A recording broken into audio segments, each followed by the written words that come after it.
Olá, você aqui novamente no meu canal, hein? Que bom! Nós vamos agora assistir juntos a terceira de uma série de 3 mensagens sobre o livro de Filemão. Na primeira mensagem eu falei sobre Onésimo, na segunda sobre Filemão e nessa vou falar sobre Paulo. E o exemplo de Paulo, o impacto de Paulo, a imitação de Cristo que Paulo faz na prática, através dessa carta tão pequena. Tenho certeza que você vai ser abençoado. E se foi abençoado, você já sabe. Curta e compartilhe com outras pessoas para que elas possam também serem abençoadas. Agora, abra seu coração, porque o Senhor vai falar contigo através da sua palavra. Vamos por aqui a nossa palavra.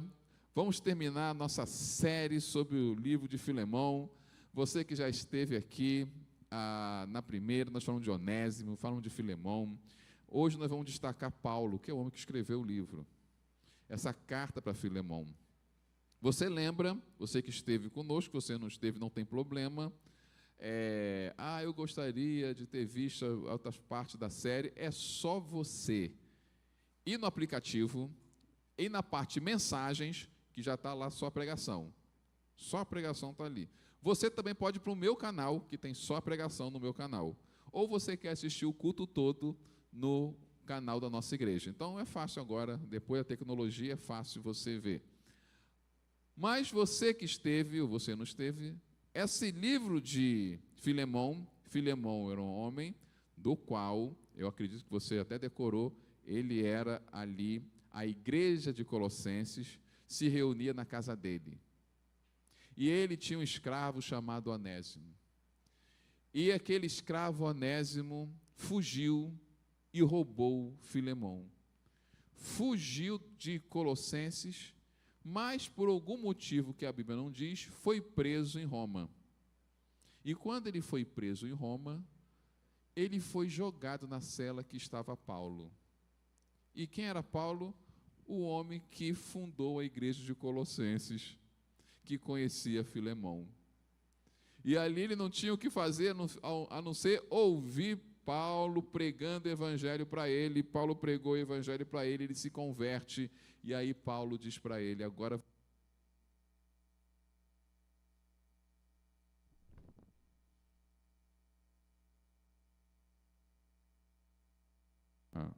você tem, ficou até melhor minha vozinha, vou até cantar. Deus me livre, né? Para vocês, né? Misericórdia para vocês. Deixa eu pregar que está bom demais. Vai agora voltar para Filemão, enfrentar as consequências do seu problema. Vai lá pedir perdão a ele e leva uma carta minha para Filemão. Eu conheço Filemão e eu falei que não existia WhatsApp, não existia rede social, não existia telefone, e as cartas demoravam muito. Então, a carta quem estava levando é o próprio Onésimo. Então, tinha que ir lá, Onésimo bater a porta, ver Filemão falando, o que você está fazendo aqui? Você me roubou, você fugiu, eu estou aqui de volta, aceitei Jesus, mas tem uma carta aqui de Paulo. A gente já falou da reação, o sobrenatural na vida de Onésimo, o sobrenatural na vida de Filemão, e eu quero falar do sobrenatural na vida de Paulo, que escreveu essa carta. Primeiro, eu quero fazer uma pergunta que é a pergunta básica do ser humano.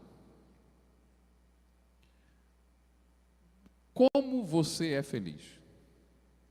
Defina para mim, dentro de você mesmo, o que é felicidade. Porque é o que nós buscamos. Invariavelmente, você busca ser feliz. Ninguém quer ser triste, assim espero. Ninguém é masoquista a esse ponto. O problema é que essa busca da felicidade para nós é muito confuso. O que é felicidade? Talvez felicidade hoje seria estar no lugar bem geladinho, tomando algo bem gelado, no meu caso, uma Coca Zero. Mas talvez para você uma água de coco, uma Coca normal. Felicidade para outros é ter dinheiro. Imagine se você agora, por algum motivo, nessa semana, ganhasse 50 milhões.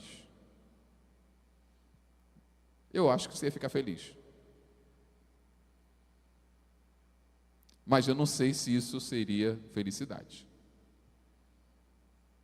Não sei se ia trazer mais dor de cabeça do que bênção. Mas, naquele momento, você ia estar feliz. Não ia poder dizer, só o futuro ia dizer se isso ia trazer felicidade ou não. Talvez felicidade para você que é jovem é aquela menininha te dar bola. É você aquela menina que você ora e só você e Deus sabe que gosta dela. Só você, o Pai, o Filho e o Espírito Santo. Mas por algum motivo ela sorriu para você. E você, seu coração palpitou e você falou, Deus está agindo. Você de repente se encheu de esperança e descobre que ela começa a curtir as suas fotos no Instagram. Isso vai te deixar feliz. Só não sei se depois de namorar ela e casar, isso vai ser felicidade. Mas naquele momento, você vai ser feliz. Viu? Felicidade é uma coisa muito efêmera. Muda também às vezes. O que te faz feliz hoje pode não te fazer feliz amanhã.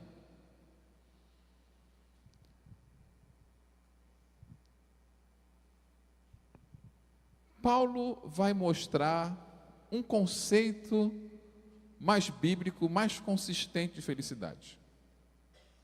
Aqui, tanto para Onésimo, quanto para Filemão, mas usando o seu exemplo de vida. Ele não vai falar, essa carta, o extraordinário dessa carta de Paulo, não é Paulo falando uma doutrina, não é Paulo ensinando algo, é Paulo dando o exemplo da vida dele. É Paulo dando o exemplo da vida dele. Falando assim, ó, olha para mim. Aqui ele está dizendo, sem escrever, seja meu imitador como eu sou de Cristo. Eu vou falar aqui da minha experiência, do que eu vivo. E eu vou mostrar o meu conceito de felicidade.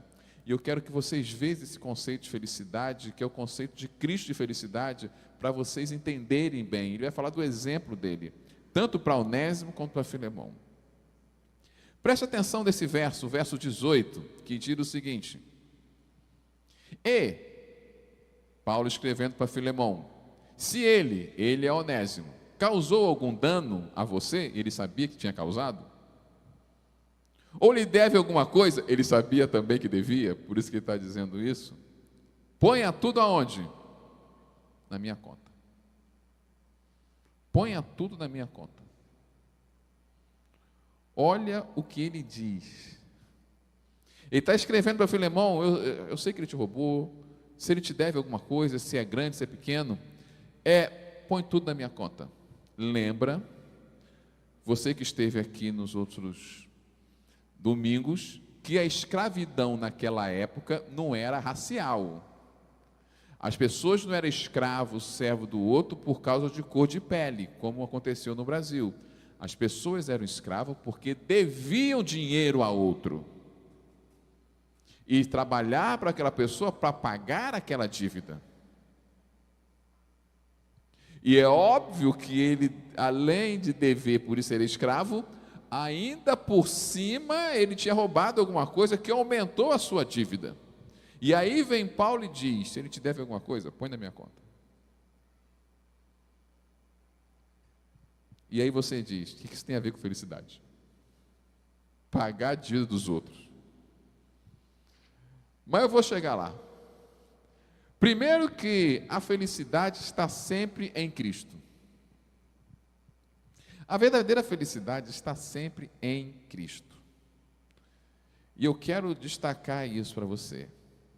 E por que a gente fala esse chavão cristão, essa frase de efeito, que às vezes o cristão fala essa frase de efeito, mas não tem a dimensão dela na prática?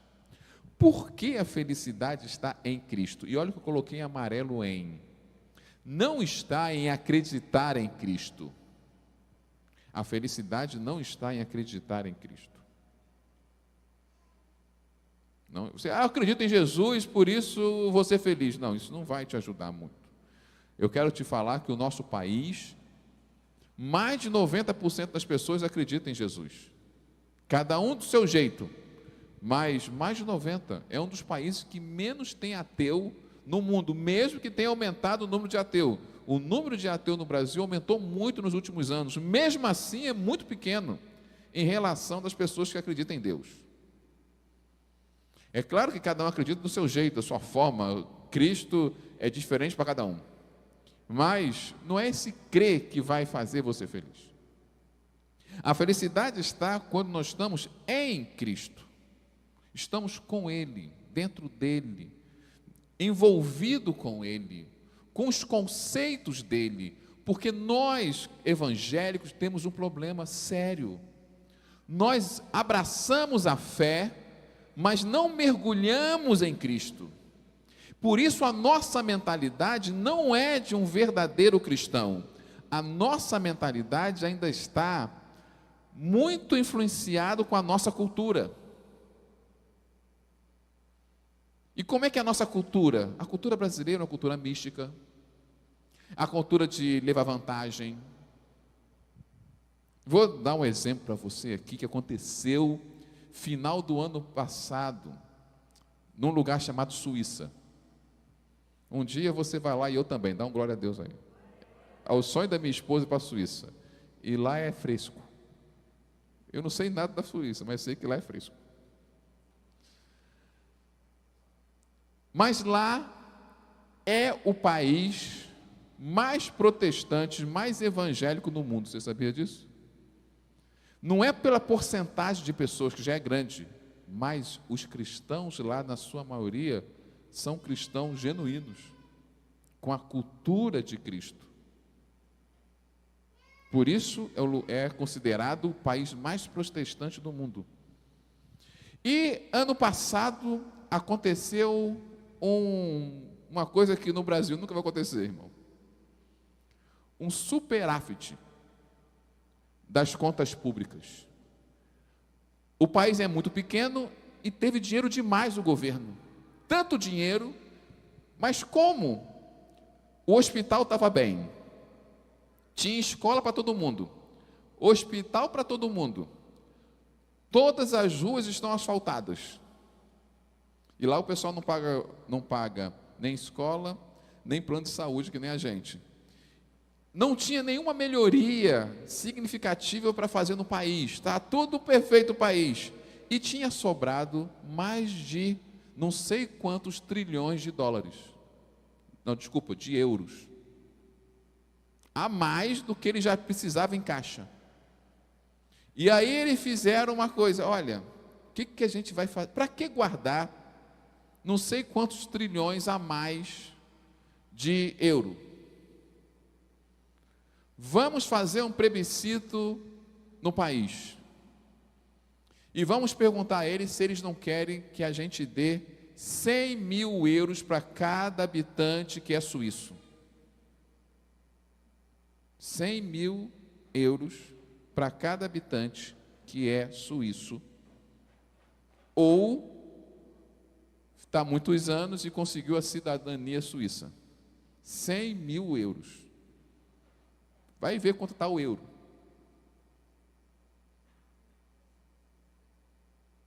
Se você acha...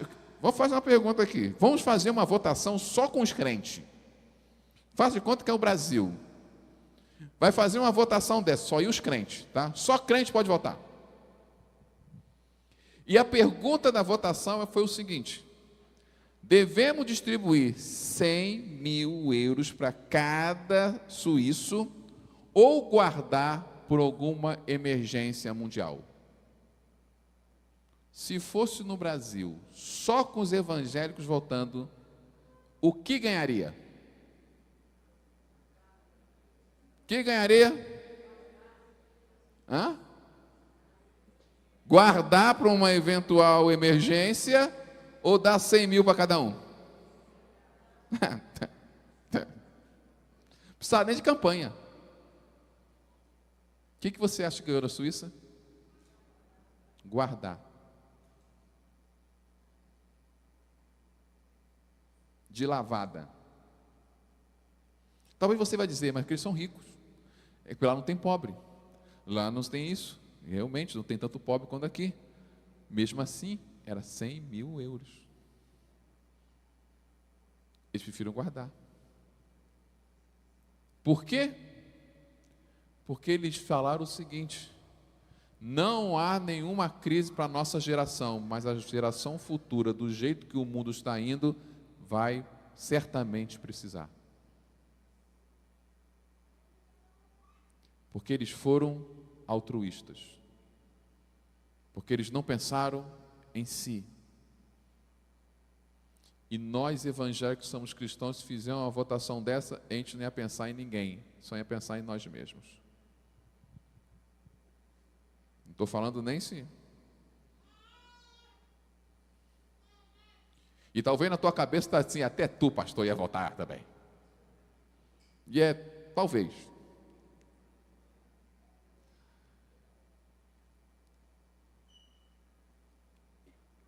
Aqui eu começo, por que a felicidade está em Cristo? Porque uma das coisas fundamentais para sermos felizes de verdade é através dos relacionamentos. Não é o dinheiro, não é o status, não é o que você acha, o que você não acha. A sua felicidade está baseado na qualidade dos relacionamentos que você possui. Fala para você mesmo. A minha felicidade está baseada na qualidade dos relacionamentos que eu possuo. Do que adianta ter dinheiro se sua casa é um inferno? Se o relacionamento do lar é um inferno.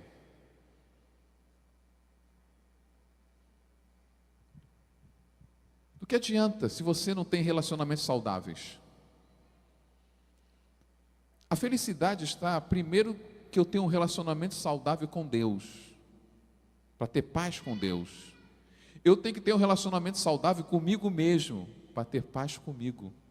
Não viver de culpa, não viver com aquela vida, não é, depressiva, ansiosa, insegura, sem paz comigo mesmo, me culpando, me comparando, sendo pressionado por mim.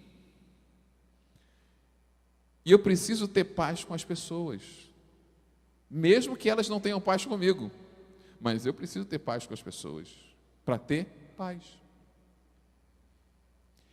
E aqui está um padrão de felicidade que a gente não dá muita bola. A gente dá bola para o padrão de felicidade desse mundo: sucesso, dinheiro, reconhecimento, isso, aquilo, comida, comer bem, viajar. Mas a coisa mais consistente na terra para te gerar felicidade são relacionamentos saudáveis.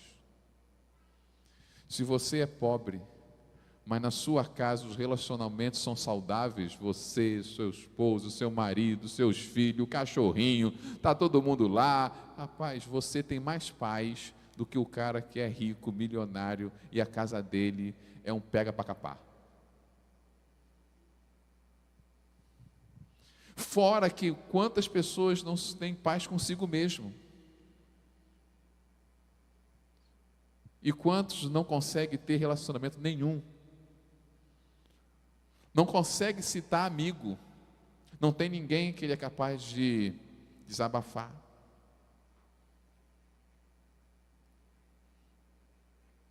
Mas só em Cristo, só em Cristo, e é só Cristo que nos ensina a ter relacionamentos saudáveis em todos os níveis. Como eu posso ter relacionamentos saudáveis em todos os níveis? É exatamente isso que Paulo está querendo falar com Onésimo e Filemão. São os relacionamentos que vai fazer vocês ser felizes. Por isso vocês têm que aprender a perdoar uns aos outros. Filemão, você tem que entender que Onésimo é seu irmão agora, não seu escravo. Você precisa aprender a ter esses relacionamentos saudáveis, que é isso que interessa. Não é o dinheiro que o honesto está te devendo, mas esses relacionamentos saudáveis que você precisa criar. E aqui ele começa dizendo como alcançar esses relacionamentos saudáveis em Cristo. Como é que Cristo nos ajuda a criar esses relacionamentos saudáveis? Através da graça. Alcançando pessoas por meio da graça. Sem graça, sem o conceito da graça de Deus, é impossível criar relacionamentos saudáveis. Sem o conceito da graça de Deus, é impossível criar relacionamentos saudáveis. Olha que Paulo escreveu para Filemão, dizendo: antes, Onésimo, era inútil para você. Atualmente, porém, ele é útil para você e para mim. Olha que ele escreveu para Filemão dizendo: olha, antes ele era inútil. Sei, eu entendo, ele era inútil. Mas agora ele é útil. Porque ele foi transformado por Cristo. Porque você vai enxergá-lo agora com os olhos da graça. Porque vocês vão ter um outro nível de relacionamento. Não mais um relacionamento de senhor e escravo, mas de irmãos em Cristo Jesus. Agora vocês vão ter um relacionamento saudável. E isso que vai trazer a utilidade dele. Antes era inútil, mas antes ele era meu servo e não me roubava. Então, era inútil. Porque isso não é relacionamento de duas pessoas, de senhor e escravo. Não é um relacionamento saudável isso. Agora sim vocês vão ter um relacionamento útil, porque vão ter um relacionamento saudável, correto entre dois irmãos. E aqui Paulo está tentando ensinar a Filemão o seguinte: não determine o fim da história de ninguém. Como enxergar os relacionamentos por graça? Não determinando o fim da história de ninguém. Quem sou eu, quem é você para determinar o fim da história de alguém? Quem é você, quem sou eu? Alguém que é inútil hoje, alguém que é pecador hoje, alguém que é um sem vergonha, alguém que é um bandido, alguém que não tem escrúpulo, pode ser alcançado por Cristo Jesus, e esse pode não ser o fim dele, ele pode se converter ao Senhor. E quem vai ser usado para converter aqueles inúteis? A rede social. Faz uma pesquisa aqui. E olha que nem tem, veja, nem está lotado. Faz uma pesquisa simples aqui. Quantos aqui se converteram lendo um post ou ouvindo uma pregação em rede social? Levante a mão. Quem se converteu aqui vendo um post ou ouvindo uma pregação em rede social? Levanta a mão aí. Alguém se converteu assim? Não. Quem se converteu com uma pessoa pregando para ele? O pai, a mãe, o amigo, alguém na rua. Quem se converteu com alguém pregando para você? Levanta a mão, eu. A maioria de nós se convertemos com uma pessoa simples falando de Jesus para nós. Não é na rede social, irmãos. Isso é propaganda da igreja. Não é as pregações online, que eu gosto, também tenho. É uma pessoa falando com outra pessoa. E profetizando que aquele não é o fim dela. Que ela pode ser transformada em Cristo Jesus. Às vezes nós determinamos o fim de uma pessoa, como se nós tivéssemos esse poder de determinar o fim. Aquela pessoa não dá mais, não tem mais jeito. Aquela não tem mais jeito, aquele não tem mais jeito, aquele acabou. E às vezes uma pessoa que nós amamos, às vezes uma pessoa próxima de nós, que a gente fala, aquele não tem mais jeito não, aquele não tem mais jeito, acabou.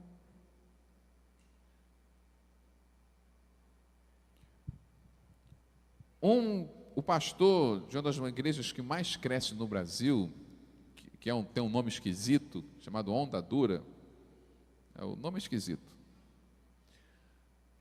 Esquisito para mim, na minha idade, né? Obviamente. mas é uma igreja de jovem, é lá de Santa Catarina, é uma igreja que está crescendo muito, eles estão fazendo um trabalho missionário incrível também. O pastor que começou essa igreja, que está crescendo muito no sul do país, era filho de um pastor, filho de um pastor presbiteriano. Só que o pai levou ele para a igreja desde pequenininho, mas quando ele ficou maior, ele falou assim, ó, tô fora, eu quero curtir o mundo, tô fora, esse negócio de igreja, coisa chata pra caramba, o cara deu linha, foi para o mundo, se envolveu com as drogas, se enfiou de cabeça, o cara foi lá para o fundo do poço, pegou uma pá e foi mais fundo ainda.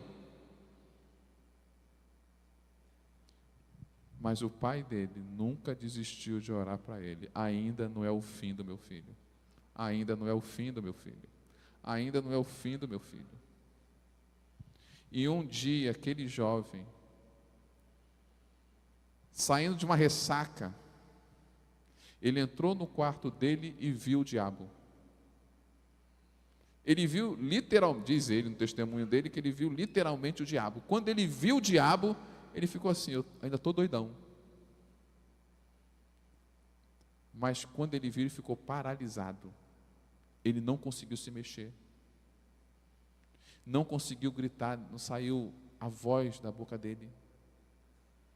E estava ele lá paralisado, sem poder falar e nada. E o diabo ali na frente dele, e ele ficou paralisado, aí ele viu, eu não estou de ressaca. É alguma coisa que eu não consigo nem gritar, não sai voz. O Cristo do meu Pai me tira daqui. O sangue de Jesus na mente, porque a voz dele não saía. Quando ele começou a clamar o sangue, aí o bicho foi embora. Ele começou a ir, ele saiu chorando, foi para a cozinha e falou para a mãe dele, eu me converto, porque se o diabo existe, Deus também existe. Ele se converte, lê a Bíblia toda em uma semana, que ele não trabalhava, não fazia, só ficou lendo Bíblia e orando. Mudou a vida dele, teve uma nova vida, hoje é um pastor que está ganhando centenas de jovens.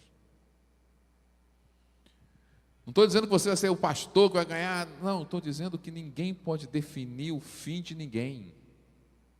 E a gente perdeu a esperança e a fé nas pessoas. Na verdade, não tem que ter fé em pessoa nenhuma, nossa fé está em Cristo, amém? Sua fé está em Cristo? Então por que você perdeu a esperança naquela pessoa que hoje é inútil? E olha que Paulo foi realista, ele disse, antes ele era inútil mesmo, Onésimo era inútil. Se tem uma coisa que Paulo parecia que não fazia, passar a mão na cabeça de ninguém, era realista, ele era inútil mesmo, mas hoje não é. Você não pode definir o fim da história de Onésimo, Deus o transformou, Cristo o transformou, e parece que nós perdemos essa esperança que Cristo pode transformar outras pessoas. Nós determinamos o fim da vida das pessoas, e no momento que a gente determina o fim da vida da pessoa, a gente corta o relacionamento, porque você não quer se relacionar com alguém que você vê que tem um final trágico. Será que você não está vendo o seu filho, o seu marido, o seu cônjuge, o seu amigo, sem olhar da esperança da fé em Cristo, você já determinou o fim dele? Será que você não olha para você mesmo e já determinou o seu fim também? Eu não tenho jeito, para mim não dá. Eu já tentei, já pedi perdão para Jesus umas 250 vezes e já caí 300. E você também determinou o seu próprio fim. Ninguém pode dizer que chegou o fim da história de alguém enquanto aquela pessoa estiver viva. Mas como a gente vê isso? Por graça. Por que eu preciso da graça nos relacionamentos? Porque eu vou me relacionar com pessoas pecadoras, eu vou me relacionar com pessoas que não são perfeitas. E ela vai se relacionar comigo, que também não sou perfeito. Ela precisa ter graça na minha vida, eu preciso ter graça na vida dela. A segunda coisa é que eu preciso entender sobre a expiação, que é a alegria que vem da glória de Deus. O que é expiação? A gente fala, Jesus expiou nossos pecados. Eu notei que hoje nós somos uma geração que não conhece o beabá da Bíblia. Expiação, se falar hoje, antigamente todo mundo, no meu tempo que era crente, pelo menos sabia falar João 3,16. Hoje pergunta a crentada, João 3,16. A maioria nem sabe esse verso tão óbvio. Um óbvio é, Jesus expiou o nosso pecado. O que é expiação? Jesus pagou um preço que era para eu ser pago. A culpa era minha dos meus pecados. O pecado é meu, mas Jesus que pagou o preço do meu pecado. Ele tomou a culpa no meu lugar. Ele pagou o preço que era ser meu. O salário do pecado é o quê? A morte. Então era para eu morrer por causa dos meus pecados. Mas em vez de eu morrer por causa dos meus pecados, Jesus morreu por causa dos meus pecados. Isso é expiação. Jesus tomou para si a culpa que era minha. O que Paulo falou para Filemão? Exatamente isso. Se ele te roubou, se ele te deve alguma coisa, coloca na minha conta. Ele está fazendo com Onésimo o que Jesus fez com ele. Eu vou pagar a conta de Onésimo dos pecados dele, porque Jesus pagou a conta dos meus pecados. Eu vou fazer uma expiação na vida de Onésimo, porque Jesus fez uma expiação na minha vida. Aí você vai dizer, então tem que pagar de todo mundo para ser feliz? Vou falar da alegria da expiação para você. Alegria de saber que está fazendo algo que deixa seu Deus alegre. Quem ama a Deus acima de todas as coisas, levanta a mão aqui. Ou pelo menos pressupõe que faz isso, né? Se você ama a Deus, não vou nem dizer acima de todas as coisas. Você ama a Deus. Você não se alegra quando faz algo que alegra uma pessoa que você ama?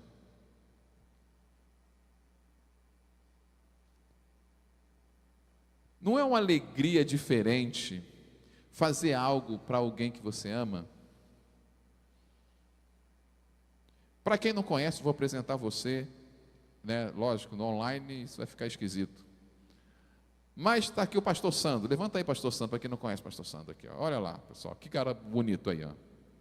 Tá? Foi meu copiloto ontem. Entramos em cada furada. Eu vi o post, eu sigo ele no Instagram, o pastor Sandro, a esposa dele está no Rio de Janeiro, e ele fez uma declaração de amor para ela lá no Instagram. Ah, minha vida sem você. E aí fez lá um textão, não é, com a mulher lá no Rio de Janeiro. Eu tenho certeza que a Mônica, a esposa dele, deu um sorriso nos lábios. A alegria de saber que fez algo que alegrou quem ama.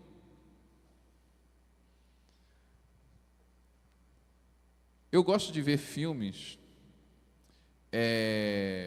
bobinhos com a minha esposa, só para vê-la rindo. Eu amo ver minha esposa rindo de filme bobo. Eu fico rindo dela rindo. Eu não tive graça nenhuma do filme. Não achei nada engraçado. A minha graça foi ver ela rindo. O meu filho ontem, meu filho Brian, ele foi padrinho de um casamento, ele me manda uma foto falando assim, pai, eu estou igual um pastor, igual o Senhor. Ah, me deu uma alegria no coração, cara. Como é bom alegrar quem você ama.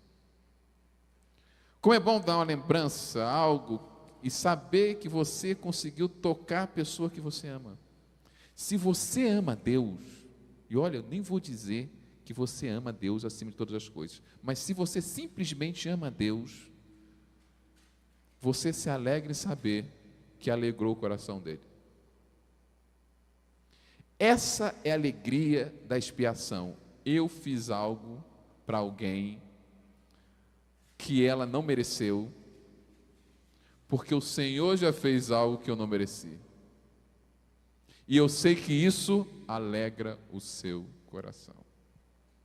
Eu fiz só isso, Senhor, para alegrar o seu coração.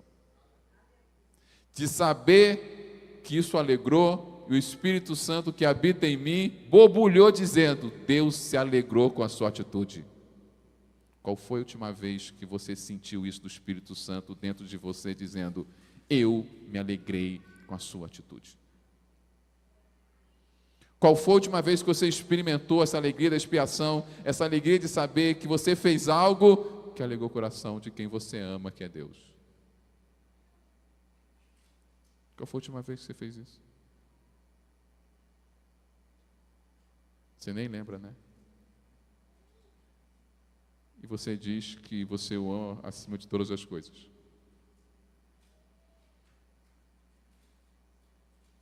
Saber que fazer algo que alegra o coração de Deus. Nada mais alegra o coração de Deus do que imitar a Cristo. Nada alegra mais o coração de Deus do que imitar a Cristo. É o que Paulo está dizendo: eu vou imitar Cristo. Jesus pagou um preço por mim, eu quero pagar um preço para o Onésimo. Cristo pagou um preço que eu não merecia, eu vou pagar um preço para o Onésimo, mesmo sabendo que ele não merece. O que pode eu alegrar o coração de Deus? Compartilhar o que eu tenho na vida de outro. Quando eu compartilho o que eu tenho na vida de outro, eu alegro o coração de Deus. Mas aqui existe um desafio. O que você tem para compartilhar?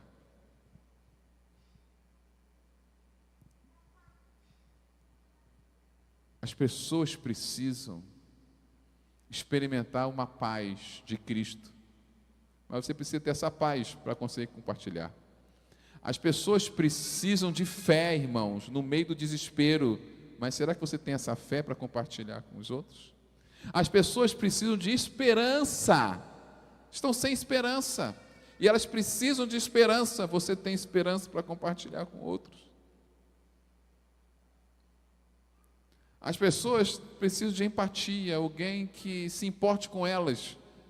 Você se importa com as pessoas para isso? As pessoas precisam ouvir o Evangelho do Senhor Jesus Cristo. Mas você se alimenta desse Evangelho para poder falar do Evangelho? O que você pode dar para a pessoa? Mesmo ela sem merecer, mas o que você pode dar para ela? O que você pode compartilhar? Cristo está esperando você compartilhar algo. Cristo já te deu tanto, continua te dando, e vai continuar te dando, independente de qualquer coisa. Mas você pode compartilhar um pouco para a pessoa. O que você tem compartilhado? O que você tem para compartilhar? Ou a sua vida também é muito voltada para si mesmo?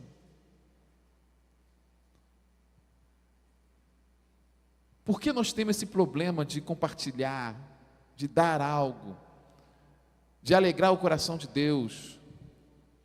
Porque nós precisamos em Cristo, quando estamos em Cristo, Cristo vai matar o nosso eu. A felicidade está em Cristo, porque Cristo vai matar o meu eu, o meu ego. E em Cristo é o fim do meu ego. E eu vou falar de 3 coisas sobre ego. Eu podia até pegar a Bruninha para falar para mim aqui, que ela conhece esse livro de trás para frente que eu vou falar. Ela fez até um resumo do livro, uma vez. Mas eu vou falar 3 coisas sobre ego. Todo ego sem Cristo, que não está em Cristo, eu vou falar só de 3 coisas. Tem mais, mas eu quero destacar 3. Ele é inflamado, competitivo e carente. Todo ego sem Cristo, ele é inflamado, competitivo e carente. Eu quero te dar agora o conceito certo de orgulho, de ego. Por que nós não fazemos o que Cristo gostaria que nós fizéssemos? Se a felicidade está em Cristo, por que a gente não vai atrás? Já que nós conhecemos a palavra, já que nós conhecemos a verdade, por que nós não vamos atrás? Por que a gente não reconhece isso? Por que a gente não experimenta essa felicidade que está em Cristo? Porque nós não permitimos Cristo matar o nosso ego. Nós não entramos em Cristo porque nós queremos continuar com o nosso ego. Teimosamente, nós queremos continuar com o nosso ego. Nós queremos as bênçãos de Deus, mas umas bênçãos do Senhor que não mate o meu ego. Eu quero estar em Cristo sem morrer, sem deixar Cristo me matar, sem me diminuir. E Ele vai matar o quê? Meu orgulho. O problema é que a gente tem na nossa cultura, um conceito completamente errado de orgulho. Um conceito completamente errado de orgulho nós temos. A gente acha que orgulho é a pessoa reconhecer suas virtudes. A gente sempre, se você colocar aqui uma pessoa que vai reconhecer as suas virtudes, nós vamos taxar essa pessoa de orgulhosa. Se o meu querido JR falar que ele cozinha bem aqui, irmãos, quero dizer que eu cozinho bem. Junto com o pastor Sandro aqui, fala, nós cozinhamos bem. Alguém vai pensar, é orgulhoso, se cozinha não precisa falar. E aí vai. A gente acha que orgulho é a pessoa que reconhece as suas virtudes. Isso não é orgulho. Porque a gente confunde humildade com uma falsa humildade. Aquela pessoa que sabe fazer alguma coisa e diz, você sabe fazer isso? Sei não, só um pouquinho. Porque tem medo de a pessoa achar que ele é orgulhoso, como se isso fosse orgulho. Isso não é orgulho. Orgulho não é você reconhecer suas virtudes.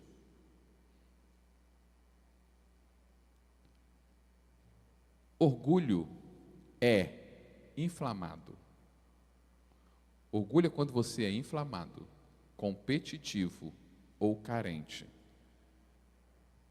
Se você é uma das três coisas, você é orgulhoso. O problema é que quem reconhece que é orgulhoso? Muito raro.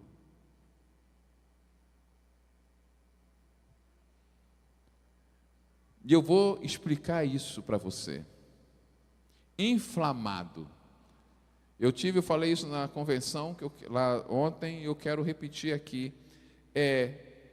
Você já machucou alguma parte do seu corpo, a maioria de nós. E quando aquele parte do seu corpo está inflamado, está com pus inflamado, tudo que toca nele acontece o quê? Dói. Algo inflamado, quando qualquer coisa que toca, dói. O que é uma pessoa, na verdade, orgulhosa? É uma pessoa inflamada. Toca nele que ele sente dor. Se fez uma crítica, dói. Se falou dele, dói. Se citar o nome dele na rede social, dói. Se alguém disse que ele não está bonito, dói. Se alguém passou e não falou com ele, a pessoa metido passou. Né? É muito provável que acontecesse isso, porque eu tenho problema. O meu TDAH faz eu passar para todo mundo e acabar vendo ninguém. O que tem de pessoa que já mandou o WhatsApp para mim dizendo, você passou por mim, não falou comigo. Pastor orgulhoso, eu peço perdão e a pessoa, não quero saber. Mas se alguém passou, irmão, e te ofende, desculpa, você está inflamado, dói. Se você entra no lugar e alguém falou alguma coisa, você já pressupõe que está falando de você. Está dói, inflamado. Pessoas inflamadas são orgulhosas porque tudo que toca nele dói. Tocou nele, dói. Se aborrece, fica chateado, não quer mais papo. Dói. Se a pessoa passou na igreja, não deu boa noite para ele, é orgulhoso. Mas você nem sabe o que aconteceu com a vida daquela pessoa. Você não sabe como ele está. Domingo passado, a nossa irmã aqui, Kátia, esteve aqui adorando a Deus conosco, fazendo questão de Libras, mas estava aqui e a irmã dela morreu naquele dia. Você acha que a Kátia, domingo passado, ou mesmo agora em luto, faz uma semana que a irmã dela morreu, que ela passasse aqui e ia te dar bom dia, boa tarde, boa noite, irmão? Mas se eu não falasse, você saberia que a irmã dela morreu domingo passado? Hoje, à tarde, o pastor Joel teve um acidente de moto. Se arrebentou todinho. Pegou um mototáxi naquela idade.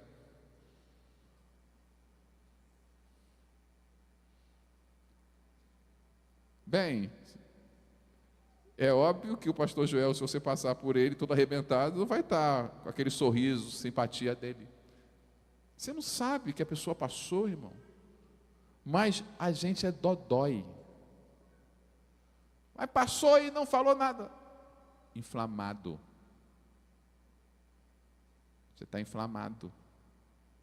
Ó, se os seus dedos não estão inflamados, o que toca não dói. Se não tem nenhuma inflamação, nenhum machucado no seu corpo, ao tocar não dói. Mas se você tem algum tipo de inflamação, tocou, doeu. Será que você não tem um ego inflamado? Jesus quer tirar o pus, o carregão, como falava no meu tempo. Só que dói um pouquinho, tá? Jesus quer pegar essa inflamação e dar uma... O Espírito Santo está assim, ó, peraí, estou babando. Sabe aquela pessoa que baba quando vê espinha dos outros, vê alguma coisa, cravo, está babando, né? Bichinho no pé, né? Tem gente que gosta de tirar o bichinho do pé com aquela agulhinha no outro também. Jesus está assim, ó, estou doido para tirar esse bichinho, esse capetinho que está em você, assim, mas tem que dar uma apertada. Sai o pus. Para resolver essa inflamação. Isso é estar em Cristo. A segunda coisa é que o orgulhoso, o ego é competitivo. Está sempre competindo com alguém. Em tudo. Até quando está doente. Se falar com uma pessoa, olha, um dos meus filhos está com dengue. Eu chegar assim, a pessoa, meu filho está... Eu cheguei isso, falei com a pessoa, meu filho está com dengue, está muito mal. Mal ficou eu. Eu com dengue quase morri. Mal sai a pessoa que está competindo com quem tem mais dengue, quem mais dengoso do que o outro. Aí eu, é mesmo? Eu fiquei mal, quase morri. Tá bom. Glória a Deus que não morreu, né? Mas você já conheceu gente assim? Que tudo parece uma competição, até coisa ruim, ele compete. O ego é competitivo, não quer perder, irmão. De jeito nenhum quer perder.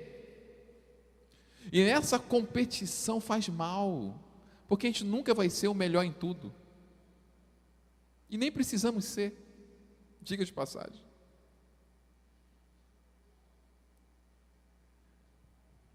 E às vezes isso acaba com os relacionamentos dentro de casa, porque sempre tem alguém que quer vencer uma discussão, essa competição. Você não manda em mim, eu que mando em você, e fica nessa bagunça. O ego também é carente. Está sempre querendo ser paparicado. Tem sempre paparicar ele. Tem que sempre alguém, olha, você falou com o fulano, não falou comigo, mas com ele você falou 10 minutos e comigo só falou 5. É sempre carente.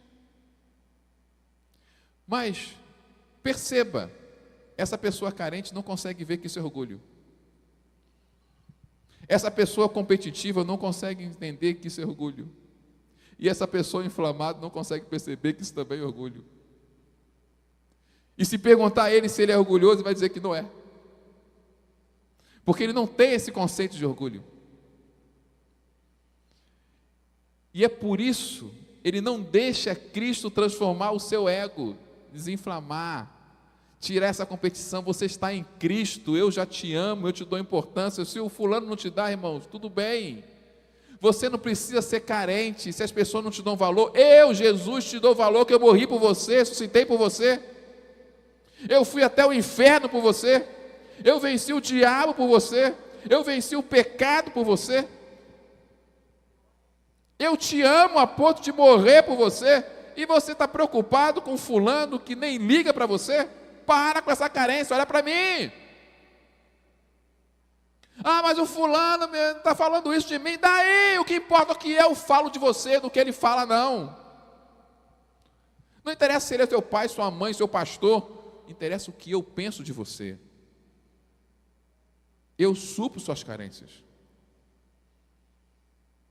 Ah, você não precisa ser melhor do que ninguém, porque você não faz nada por você mesmo através de mim. Não é através da sua força, não é através do seu poder, é por mim. Realmente você é o pior de todos. Aceita ser o pior de todos. E daí que você é o pior de todos? Quem vai te ajudar a conseguir todas as coisas, ser mais do que vencedor, sou eu. Você não tem que se orgulhar de si mesmo, do seu talento, do que você faz, de fazer. Você só vive na dependência de mim mesmo. Ei, para com essa inflamação, tudo te machuca. Não pode ouvir uma crítica. Não pode tocar em você. Para com isso.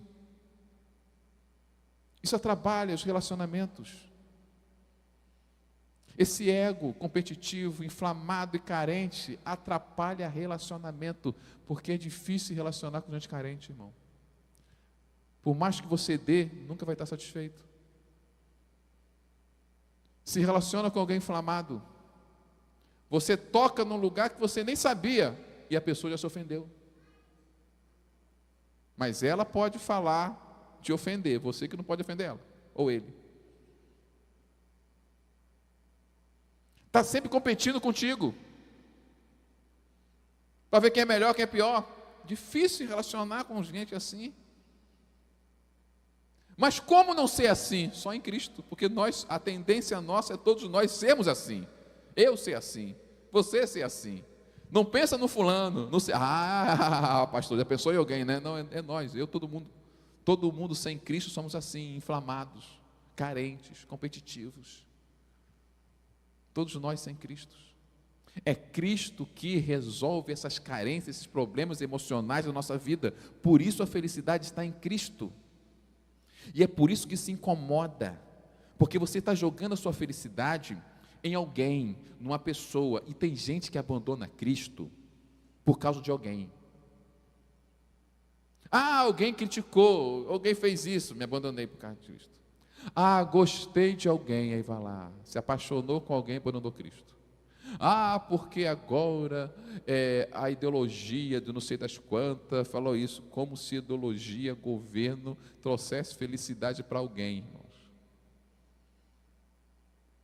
Se fosse assim, o país que cumpre a sua ideologia, todo mundo era feliz, e não é. Isso não faz felicidade. A felicidade está sempre em Cristo, mas nós trocamos Cristo por tantas outras coisas, achando que essas outras coisas vão me fazer feliz, até um dia que cai a ficha e vê que essas coisas só aumentou a minha inflamação, a minha carência e a minha competitividade. E que a verdadeira felicidade sempre esteve lá, em Cristo.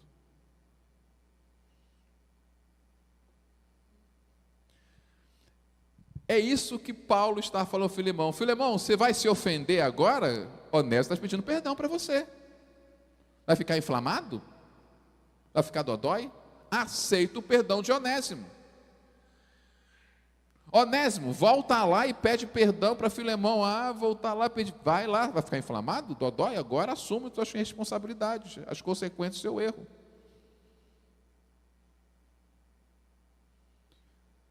Vão competir para quem está certo, Filemão e Onésimo? Vocês vão ficar competindo? Quem é mais certo, quem é mais errado? Eu te roubei, mas você me fez como escravo. Eu fiz de você como escravo, mas todo mundo fez, eu só mas eu não te roubei. Vai ficar competindo? Não, vocês não podem competir entre si, você tem que se perdoar por graça. Ah, vocês vão ficar carentes agora? Onésio vai dizer que é mais amigo de Paulo que Filemão? Ou Filemão vai dizer para Onésio, eu conheci Paulo mais tempo que você? O que Paulo estava dizendo? Vocês não podem ser competitivos, vocês não podem ser carentes e vocês não podem ser inflamados, que só assim vocês vão ter um relacionamento saudável em Cristo. E isso é a base da felicidade, relacionamentos saudáveis. Com Deus, consigo mesmo e com as pessoas.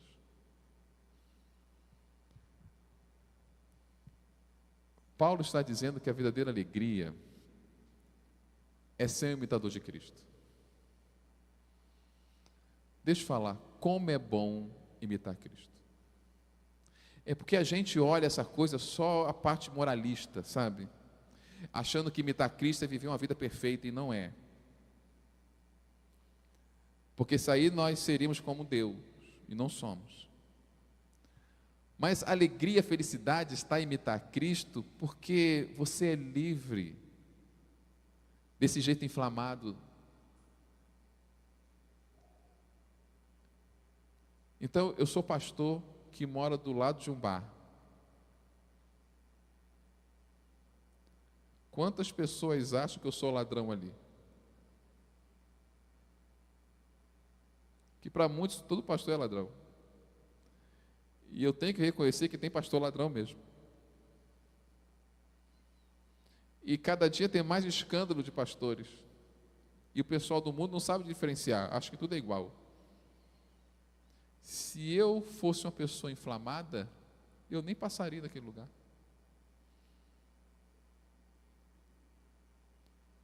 Ah, mas eu podia ser uma pessoa competitiva. Pastor, tem igrejas muito maiores que a nossa. Tem mesmo.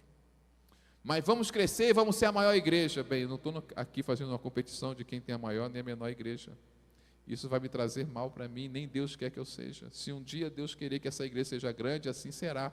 Mas se Ele acha que vai ficar aqui, o que eu vou ser é fiel a Deus, é a palavra dEle, e é isso que Ele pediu de mim. Eu não vou entrar nessa paranoia de ser competitivo. Também não vou ser carente.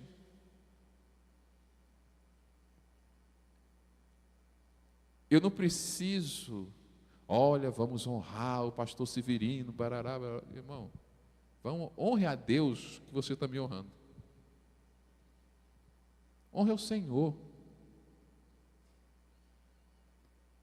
O Senhor. Porque eu não sou carente. E isso é libertador, irmão. Isso me ajuda a ter relacionamentos saudáveis. Isso nos liberta. Isso quebra verdadeiramente a ansiedade, porque a gente espera tudo em Cristo. Você olha as pessoas com a esperança que Deus pode transformá-la. Isso te traz equilíbrio. Como é bom estar em Cristo, porque só Cristo é capaz de nos ajudar nesse sentido. Por isso eu quero terminar dizendo como é que anda seus relacionamentos. Como é que anda o seu ego aí? Como é que anda os seus relacionamentos? Diz para mim.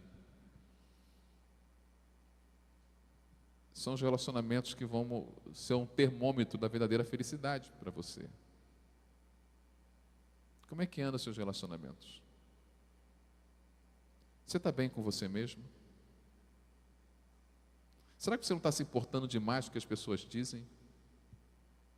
Será que você não está se competindo demais com os outros? Você acha que você está querendo suprir a sua carência? Porque todos nós somos carentes, diga de passagem. A questão é com quem eu vou suprir a minha carência. Todos nós somos, eu não vou ser mais carente. Não, eu sou carente, todos nós somos carentes. É da natureza humana ser carente. A questão é quem está suprindo a sua carência.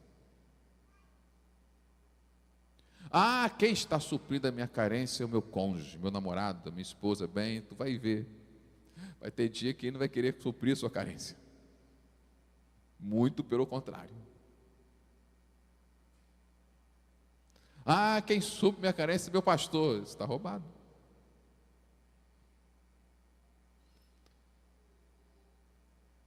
Cristo é o único que pode verdadeiramente suprir nossas carências.